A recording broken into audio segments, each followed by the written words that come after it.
जय हिंद दोस्तों, alpha defence maker में आप सभी का स्वागत है। नंबर सिस्टम का ये दूसरा सेशन है और आइए इसे देखते हैं। पहला सेशन हम लोगों का प्लेलिस्ट में पड़ा है, उसे आप जाकर देख लीजिएगा।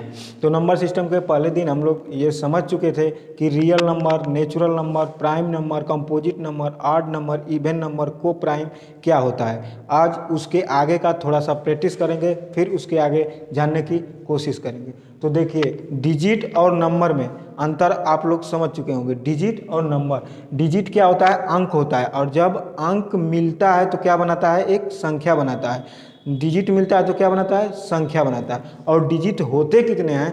मेनली डिजिट होते हैं 0, 1, 2, 3, 4, 5, 6, 7, 8, 9, यानी टोटल कितने डिजिट होते हैं? टोटल 10 डिजिट होते हैं। इन्हीं 10 डिजिट से मिलकर सभी अंक बनते हैं। इसी 10 डिजिट से मिलकर सभी अंक बनते हैं। और इसमें हम जान चुके थे कि 1 से लेकर जितने भी संख्या गिनी जा सकती है, यानी 1, 2, 3, 4 और इनफाइनाइट तक जितनी संख्या गिनी जा सकती है उसी को नेचुरल नंबर कहते हैं। अगर नेचुरल नंबर में 0 को शामिल कर लिया जाता है तो उसको होल नंबर कहते हैं।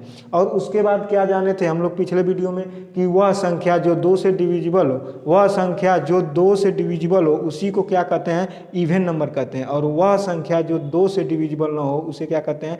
इवन नंबर कहते हैं। अगर पूछ दिया जाए कि सबसे छोटी इवन संख्या क्या है, यानी सबसे छोटी सम संख्या क्या है, तो सबसे छोटी सम संख्या क्या है? 2 है। सबसे छोटी इवन संख्या क्या है? 2 है। स्मॉलेस्ट इवन नंबर, यानी सबसे छोटी इवन संख्या, सबसे छोटी सम संख्या क्या है? 2 है। ठीक। और अगर पूछ दिया जाए कि सबसे छोटी विषम संख्या क्या है, सबसे छोटी विषम संख्या क्या है, तो 1 के अलावा 3 से स्टार्ट करते हैं। 3 क्या है? सबसे छोटी विषम संख्या है। 3 क्या है? सबसे छोटी विषम संख्या। अगर सबसे छोटी ऑड संख्या पूछा जाए तो सबसे छोटी ऑड संख्या क्या है? 3 है। और सबसे छोटी इवन संख्या क्या है? कौन सी है? ये है, 2 है। उसके आगे देखिए, उसके आगे आता है प्राइम, भाज्य और अभाज्य संख्या। Prime and composite. Prime means भाज्य होता है। The number which have only 2 factor, 1 and itself, यानी वह संख्या जिसके 2 भाजक हो, 2 गुणनखंड हो, 1 और वह संख्या खुद, उसी को क्या कहते हैं? प्राइम नंबर, भाज्य संख्या कहते हैं। और वह संख्या जिसके 2 से ज़्यादा गुणनखंड हो उसको क्या कहते हैं? Composite number. उसको क्या कहते हैं? Composite number. तो अगर पूछ दिया जाए कि सबसे छोटी प्राइम नंबर, सबसे छोटी प्राइम नंबर क्या होगी? सबसे छोटी प्राइम नंबर भी 2 ही होगा। सबसे छोटा प्राइम नंबर भी 2 ही होगा। सबसे छोटा प्राइम नंबर यानी सबसे छोटा भाज्य नहीं अभाज्य संख्या क्या होगा? 2 होगा। अगर पूछ दिया जाए कि सबसे 2 क्या है?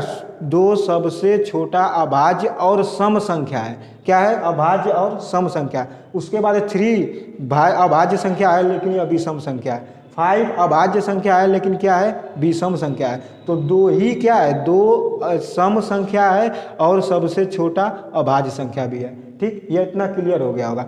अब आकर देखिए, अब आगे इसके क्या है कि सबसे छोटी कंपोजिट संख्या यानी भाज्य संख्या क्या है? सबसे छोटी भाज्य संख्या क्या है? 4 है। सबसे छोटी कंपोजिट यानी भाज्य संख्या, सबसे छोटी भाज्य संख्या क्या हो जाएगी? कंपोजिट नंबर 4 हो जाएगा। यानी 4 ही वह सबसे छोटा संख्या है जिसके गुणनखंड करने पर 2 से ज़्यादा फैक्टर बनेंगे, 2 से ज़्यादा गुणनखंड बनेंगे। यानी सबसे छोटा क्या कंपोजिट नंबर क्या है? 4 है। सबसे छोटा इवन नंबर क्या है? 2 है। सबसे छोटा प्राइम नंबर क्या है? 2 है। और सबसे छोटा ऑड नंबर क्या है? 3 है। सबसे छोटा ऑड नंबर क्या है? 3 है। इतना समझ में आ गया होगा। अब इसके आगे हम लोग चलते हैं और देखते हैं कि नंबर, जैसे इतना समझ में आ गया होगा। इसके आगे अब चलते हैं और देखते हैं परिमेय और अपरिमेय संख्या, रेशनल और इरेशनल। तो रेशनल और इरेशनल तो इतना समझ में आ गया होगा कि वह संख्या जिसे हम p/q फॉर्म में, यानी वह संख्या जिसे हम भिन्नात्मक मान में लिख सकते हैं उसी को कहते हैं परिमेय संख्या। और वह संख्या जिसे हम भिन्नात्मक मान में नहीं लिख सकते उसी को कहते हैं अपरिमेय संख्या, इरेशनल नंबर। ठीक। अगर पूछ दिया जाए, इस पे क्वेश्चन बनता है कि 2 और 3, 2 और 3 के बीच 5 रेशनल नंबर बताएं, यानी 2 और 3 के बीच 5 परिमेय संख्या बताएं, 5 परिमेय संख्या बताएं। अगर ये क्वेश्चन आ जाएगा कि 2 और 3 के बीच में 5 परिमेय संख्या बताएं, तो इसको निकालने के लिए ये नियम लगता है क्या, कि इसको पहले फ्रैक्शन के रूप में लिखेंगे। यहाँ पे 2/1 लिख सकते हैं, कोई दिक्कत नहीं। यहाँ और एंड ये हो जाएगा 3/1 हो जाएगा। ठीक, ये फ्रैक्शन हो गया, यानी परिमेय संख्या हो गई, फ्रैक्शन के रूप में हो गया। इसके बीच में कितने रेशनल नंबर बताना है, 5 रेशनल नंबर बताना है। तो इस 5 में क्या करेंगे, 5 और 1 जोड़ देंगे तो कितना हो जाएगा, 6 हो जाएगा। इस 6 से उसके न्यूमरेटर और डिनोमिनेटर दोनों में 6 से मल्टीप्लाई कर देंगे, यानी इस संख्या के न्यूमरेटर और डिनोमिनेटर दोनों में 6 से क्या कर देंगे, गुणा कर देंगे। 6 ही से क्यों करेंगे, क्योंकि 5 पूछा है, 5 से एक अधिक जोड़ देंगे, 6 हो जाएगा। 6 से इसके न्यूमरेटर डिनोमिनेटर अंश और हर में 6 से गुणा करेंगे, और गुणा करने के बाद जो आएगा उसे लिखेंगे। 2 6 जा 12 हो जाएगा, 6 1 जा 6, इसको काट कर। हाँ, तो क्या बता रहे थे, यही बता रहे थे कि 2 और 3 के बीच में 5 परिमेय संख्या बताइए। तो 2 और 3 के बीच में 5 परिमेय संख्या कैसे निकलेगी, कितनी संख्या बतानी है, 5 बतानी है। तो 5 में क्या करेंगे, 1 जोड़ देंगे तो क्या हो जाएगा, 6 हो जाएगा।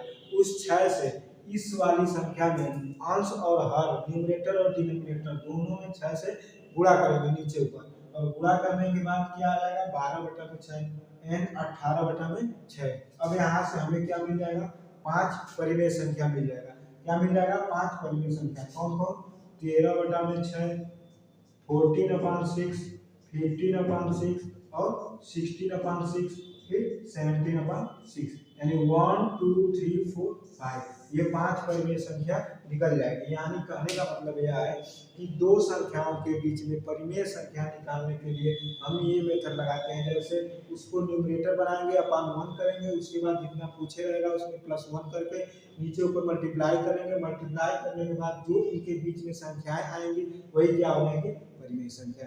जैसे नेक्स्ट क्वेश्चन, जैसे 3 और 4 या 4 या 5 के बीच में 2 परिमेय संख्या बताएं। जैसे 4 और 5, 4 एंड 5 के बीच में 2 परिमेय संख्या, यानी 2 रेशनल नंबर बताना है, 2 परिमेय संख्या बताना है। तो कितनी बताना है, 2 बताना है। तो 2 में क्या करेंगे, एक ऐड कर देंगे, तो ये क्या हो जाएगा, 3 हो जाएगा। तो 3 से क्या करेंगे, ऊपर नीचे मल्टीप्लाई कर देंगे, और इसको क्या कर देंगे, 4/1 एंड इसको क्या कर देंगे, 5/1। अब 3 से ऊपर नीचे न्यूमरेटर और डिनोमिनेटर में मल्टीप्लाई करेंगे, यानी अपान 3 एंड 5/1 इंटू 3/3। अब इसको बदलेंगे तो यह क्या हो जाएगा, यह हो जाएगा 4 3 या 12 और 3 1 जा 3 और 15/3। इसके बीच में कितना निकालना था, 2 निकालना था। 13/3 14/3, 2 परिमेय संख्या निकल जाएगा। क्या क्या, 13/3 और 14/3, यानी 2 परिमेय संख्या हुई। ये तो क्या है, ये क्या हो जाएगा, 13/3 और 14/3। और ये 1 क्यों ऐड कर रहा है, 1 इसलिए ऐड कर रहा है कि जितना पूछ रहा है उससे एक अधिक करेंगे तभी उतना परिमेय संख्या निकल पाएगा। यदि 5 पूछ रहा है, हम 4 से गुणा नीचे ऊपर कर देंगे तो हमें 4 ही परिमेय संख्या निकल पाएगी। इसलिए हम 1 से मल्टीप्लाई कर रहे हैं, 1 जोड़ रहे हैं, क्योंकि जितना पूछ रहा है उससे एक अधिक होना चाहिए। इसलिए नहीं, अगर हम 3 ही से कर देंगे, 2 ही से कर देंगे, 2 पूछा है तो 1 से भी कर सकते हैं, तो 1 करेंगे तो उससे कम आएगा। 2 पूछा है तो 1 ही परिमेय संख्या निकल पाएगी, इसलिए हम उसमें 1 ऐड कर रहे हैं। ये क्या है, एक संख्या है, इनके बीच में परिमेय संख्या निकालना। अब देखिए जैसे फ्रैक्शन आ जाएगी, क्या, जैसे फ्रैक्शन आ जाएगी कि 2/3 एंड 3/3, 2/3 एंड 3/3 के बीच में क्या निकालिए, 3 परिमेय संख्या निकालिए। क्या निकालना है, 3 परिमेय संख्या बताना। ये क्या है, फ्रैक्शन दिया है। फ्रैक्शन तो है लेकिन इसका डिनोमिनेटर क्या है, सेम है। फ्रैक्शन है लेकिन इसका हर क्या है, सेम है, यानी एक ही, यहाँ भी 3 है, यहाँ भी 3 है, तो इसमें भी वही काम करेंगे। जैसे 3 पूछा है तो 3 में 1 जोड़ेंगे, क्या हो जाएगा, 4 हो जाएगा। तो इसको नीचे ऊपर मल्टीप्लाई करेंगे, 2/3 गुणे 4/4, और यहाँ पे भी हो जाएगा क्या, 3/3 इंटू 4/4, ये क्या हो जाएगा 2 4 जा 8 हो जाएगा, 3 4 जा 12 हो जाएगा, और ये एंड हो जाएगा, 3 4 जा 12 हो जाएगा, 3 4 जा 12। यानी इसके बीच में कितना बताना है, 3 बताना है। तो 9/12, 10/12, 11/12, 3 आ गया कि नहीं आ गया, यानी 9/12 एंड 10/12 और 11/12, 3 परिमेय संख्या निकल गई। ये कब किया है, जब इसका डिनोमिनेटर सेम है। अगर डिनोमिनेटर सेम नहीं होगा तो हमें डिनोमिनेटर को हर को बराबर करना पड़ेगा। जैसे उसका भी उदाहरण एक देख लीजिए, ये समझ में आ गया होगा। अब देखिए जैसे इसका डिनोमिनेटर सेम नहीं है, 1/2 एंड 3/4। अगर इसका निकालना हो कि 1/2 एंड 3/4 के बीच में 4 परिमेय संख्या 3 4 5 कितना और भी पूछ सकता है, 50 60 कितना और भी पूछ सकता है। उसके लिए बस क्या नियम है, उसमें एक जोड़ेंगे उसके बाद गुणा करेंगे। लेकिन इसमें क्या है, दोनों में डिनोमिनेटर अलग अलग है, यहाँ पे 2 है, यहाँ पे क्या है 4 है। तो इसको पहले क्या करेंगे, दोनों को डिनोमिनेटर को सेम करेंगे। तो डिनोमिनेटर बराबर करने के 2 तरीके होते हैं, या तो इस डिनोमिनेटर से इसमें गुणा कर दें, या इस डिनोमिनेटर से इसमें गुणा कर दें, या इन दोनों का एलसीएम ले लें। इन दोनों को एलसीएम लेने के बाद जितना आएगा उतना ही डिनोमिनेटर को कर दें। जैसे 2 और 4 का एलसीएम क्या होगा, 2 एंड 4 का एलसीएम क्या हो जाएगा, 2 एंड 4 का एलसीएम 4 होगा, क्या होगा 2 और 4 का लॉसा क्या होगा 4 होगा। तो यहाँ भी डिनोमिनेटर 4 कर दें और यहाँ भी 4 कर दें। तो इस संख्या में किससे गुणा करेंगे तो 4 हो जाएगा, इस संख्या में 2 से गुणा करेंगे 4 हो जाएगा। तो जब नीचे गुणा करेंगे तो ऊपर भी गुणा करना पड़ेगा, तो ये क्या हो जाएगा 4 हो जाएगा। यहाँ पे 4 है तो ये तो 4 है, इसमें कोई परिवर्तन नहीं होगा, लेकिन यहाँ भी 1 से मल्टीप्लाई कर देंगे और यहाँ भी 1 से मल्टीप्लाई कर देंगे, संख्या में कोई अंतर नहीं आएगा, क्योंकि यहाँ एलसीएम क्या आ गया है 4 आ गया है, इसलिए हम 1 से कर रहे हैं। तो इस क्या हो जाएगा बराबर हो जाएगा, इसका क्या हो जाएगा हर क्या हो जाएगा बराबर हो जाएगा, 2/4 एंड 3/4। अब क्या हो गया बराबर हो गया। अब कितना परिमेय संख्या निकालना है, 4 परिमेय संख्या निकालना है, उसमें 1 जोड़ देंगे, क्या आ जाएगा 5 आ जाएगा। इस 5 से दोनों को फिर एक बार गुणा करेंगे, यानी 2/4 इंटू 5/5 एंड 3/4 इंटू 5/5। यह क्या हो जाएगा 2 5 जा 10, 5 4 जा 20 और एंड 3 5 जा 15 और 4 5 जा 20, यानी 10/20 और 15/20 के बीच में कितनी परिमेय संख्या बताना है, 4 परिमेय संख्या बताना है। तो हो जाएगा 11/20, 12/20, 13/20 और 14/20। 4 संख्या हो जाएगी कि नहीं होगी, हो जाएगी।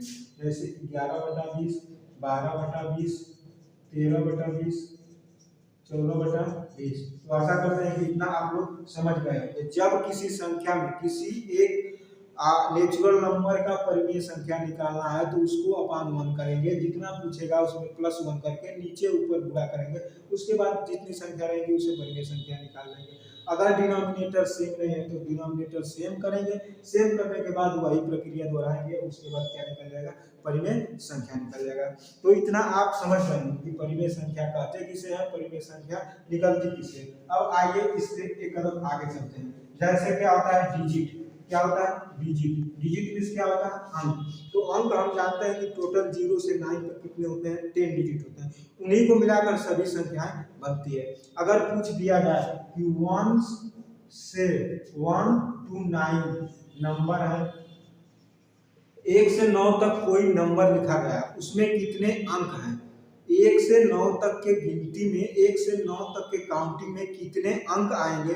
संख्या तो 9 आएगी ये तो पता है, लेकिन अंक कितने आएंगे, अंक भी 9 आएंगे। क्यों, क्योंकि 1 से 9 तक सभी संख्याएं कितने अंक की हैं, एक अंकीय संख्या है, 1 डिजिट नंबर है। तो 1 डिजिट नंबर है और 1 ही इसमें क्या है, यानी 9 नंबर है, 1 से 9 तक कितने हैं 9 नंबर है, और 9 नंबरों में एक एक डिजिट के हैं, कितने डिजिट के हैं, एक डिजिट है। तो टोटल कितने डिजिट हो जाएंगे 9 डिजिट। यानी अगर पूछ दिया जाए कि 1 से 9 तक की गिनती में कितने अंक होंगे, तो 1 से 9 तक की गिनती में कितने अंक होंगे, 9 अंक होंगे। अभी इसी को थोड़ा आगे पूछ दिया जाए, जैसे 1 से 39 39 नंबर, 1 से 39 तक की काउंटिंग में कितने अंक आएंगे, तो इसे कैसे करेंगे, इसे कैसे करेंगे, हम 1 से और 9 तक पता है, 1 से 9 तक निकालेंगे, 1 to 9 तक निकालेंगे, कितने डिजिट होंगे, 9 अंक होंगे। ठीक, इतना क्लियर। उसके बाद 10 से 39, 10 से 39 तक कितनी संख्या होगी, 10 से 39 तक कितनी संख्या होगी, 30 संख्या होगी। कितनी संख्या होगी, 30 संख्या होगी, यानी 30 संख्या होगी। और हर संख्या में कितने अंक हैं, 2 डिजिट है। हर संख्या में कितने अंक हैं, 2 डिजिट है। तो टोटल कितने डिजिट हो जाएंगे, 30 गुना के 60 डिजिट। कितने डिजिट हो जाएंगे, 60 डिजिट। तो टोटल 1 से और 39 तक की संख्या में कितने अंक हो जाएंगे, 9 यह हो जाएगा और 60 यह हो जाएगा, यानी टोटल कितना हो जाएगा, 69 डिजिट। कितने हो जाएंगे, 69 डिजिट। इसी तरह हम आगे करते जाएंगे। अगर 1 to 100 पूछ दे, 1 to 1000 पूछ दे, तो हम पहले 1 से 9 तक निकालेंगे, वो निकाल चुके हैं। फिर 10 से 99 तक निकालेंगे, और 10 से 99 तक की संख्या में हर संख्या में 2 अंक हैं, तो 2 से गुणा करेंगे और उसको जोड़ेंगे। उसके बाद 100 में 3 डिजिट है, इतना ध्यान देंगे कि 100 में कितने डिजिट है, 3 डिजिट है। तो 100 वाला कितना हो जाएगा, 3 हो जाएगा। इसको जोड़ देंगे तो वह टोटल क्या हो जाएगा, अंक की संख्या हो जाएगी। जैसे इस पे क्वेश्चन बनता है, जैसे इस पे क्वेश्चन यह बनता है कि 1 से 1000 तक अगर किसी टाइपराइटर में, अगर किसी टाइपराइटर में 1 से 1000 तक, 1 से 1000 तक संख्याओं को लिखना हो, तो टाइपराइटर मास्टर को कितने की स्ट्रोक यूज करना पड़ेगा।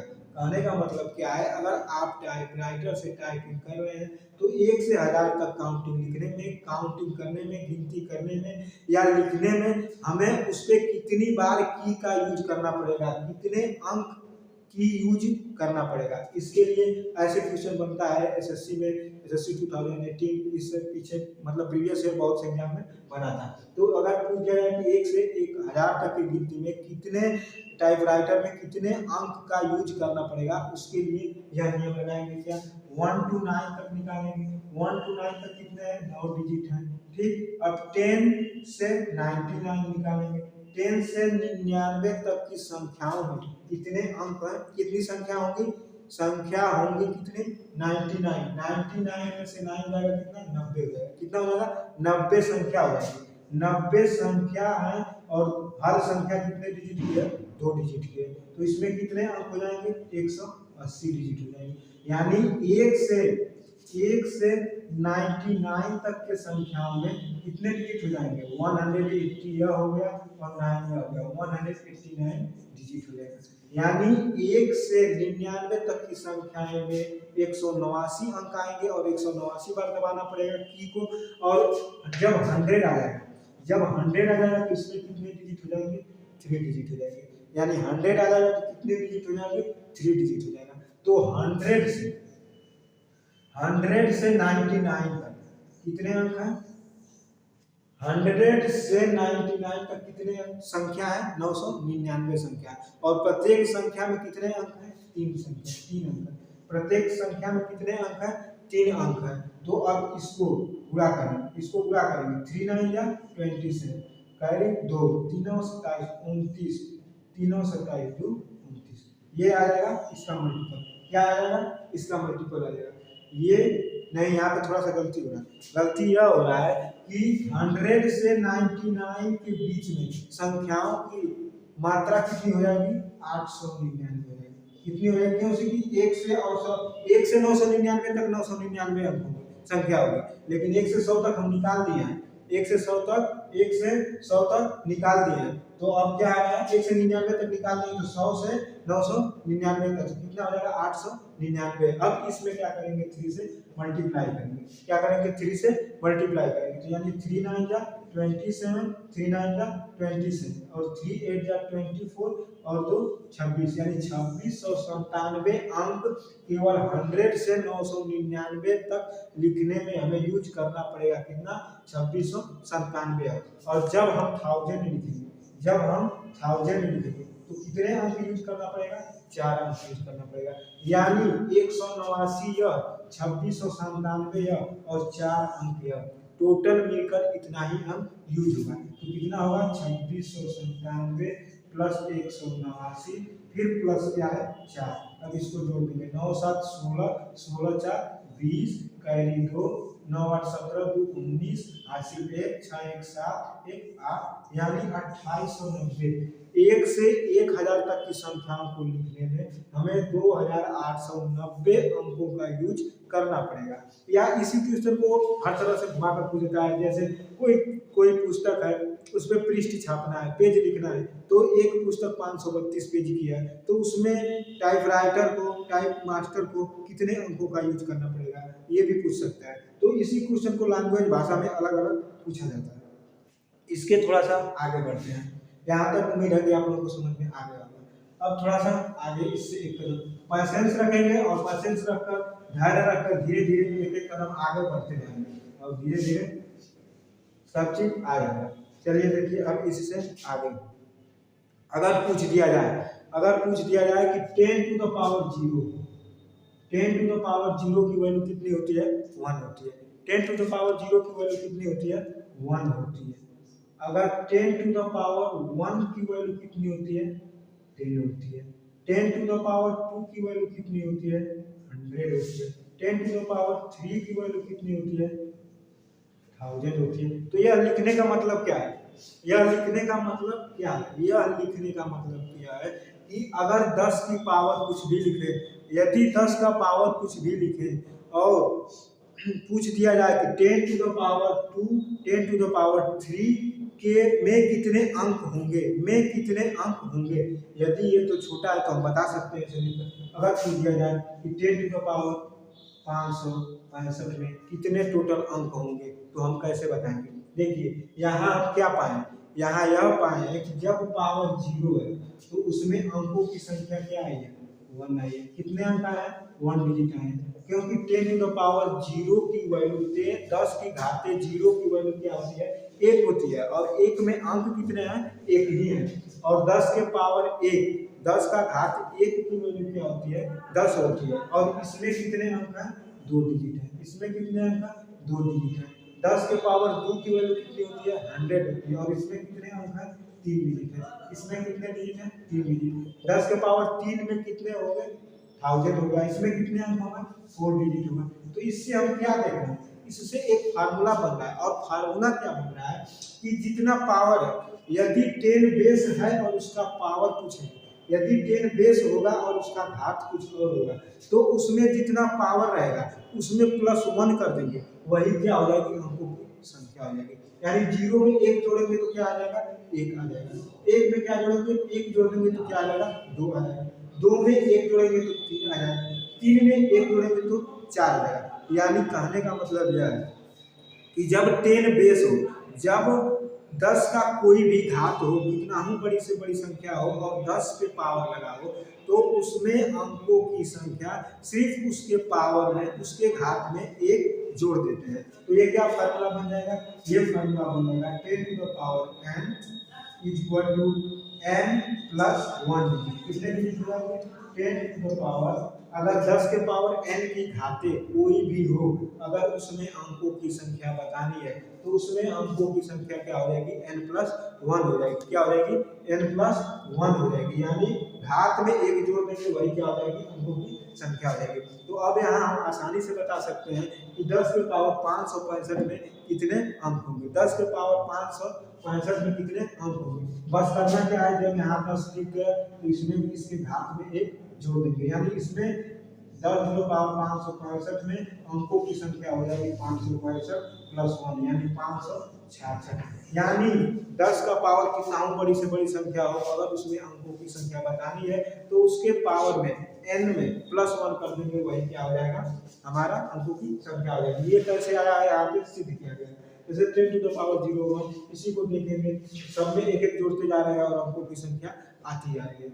अभी जैसे पूछ दिया जाए कि 10 टू द पावर 5345 इतनी बड़ी संख्या है और इसमें अंकों की संख्या क्या होगी, तो करना कुछ नहीं है, करना बस यह है कि जब हमें 10 बेस दी जाए, यानी 10 का पावर कुछ भी कितना हो, बड़ी संख्या हो, उसमें अंकों की संख्या बतानी है, तो बस पावर में n, पावर मानेंगे n और उस पावर में 1 ऐड कर देंगे, यानी इसमें अंकों की संख्या क्या हो जाएगी, 45 प्लस 1, यानी 5345 46 हो जाएगा। क्या हो जाएगा, 5446 5346। इतना समझ में आ गया होगा। अभी ये तो केवल 10 का है, लेकिन धीरे धीरे आगे एक एक कदम आगे बढ़ते जाएंगे और हर वीडियो में कुछ ना कुछ नया पाएंगे आप लोग, और इसके आगे और हम बताएंगे। अभी देखिए, जैसे पावर दे दिया जाए, जैसे क्वेश्चन दे दिया जाए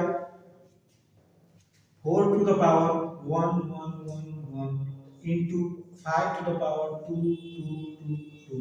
ठीक, कितना हो गया, एक और 2 बढ़ा दीजिए। ठीक, यानी 4 to the power इतना 11111 और 5 to the power 2222। इसमें अंकों की संख्या क्या होगी, इसमें अंकों की नंबर ऑफ डिजिट्स क्या होंगे। तो करना कुछ नहीं है, बस हमें मालूम है कि यदि पावर में किसी के पावर में बेस 10 होगा तो बस पावर को 1 प्लस कर देंगे, वही क्या हो जाएगी, अंकों की संख्या हो जाएगी। तो इसको हम थोड़ा सा सोचेंगे, इसको हम बेस को 10 बनाने की कोशिश करेंगे। जब बेस को 10 बनाने की कोशिश करेंगे तो हम इसको क्या लिख सकते हैं, 2 to the power 2 का 1111 इतना लिख सकते हैं, इसमें कोई दिक्कत नहीं। और यहाँ पे 5 to the power 2222 इतना लिख दिए। तो जब इसमें इसका गुणा करेंगे तो ये हो जाएगा 2 into 5 to the power इतना। इसमें इतना समझ में आ गया। और एक नियम हम पढ़े हैं, यहाँ नहीं पढ़े हैं तो आगे पढ़ाएंगे। क्या पढ़ाएंगे कि अगर किसी भी बेस अलग हो और पावर क्या हो, सेम हो। जब बेस अलग हो और पावर क्या हो, सेम हो, तो ये क्या हो जाएगा, a into b to the power n। यानी बेस अलग अलग हो, a और b और पावर सेम हो, a to the power m और b to the power n, यानी घात क्या हो, बराबर। तो इस बेस का गुणा करके पावर क्या हो जाता है, सेम ही रहता है। तो सेम उसी फार्मूले से हम इसको लिख सकते हैं 2 into 5 का पावर 22 इतना। अब इसे गुणा करेंगे तो क्या हो जाएगा, 10 to the power 22 इतना।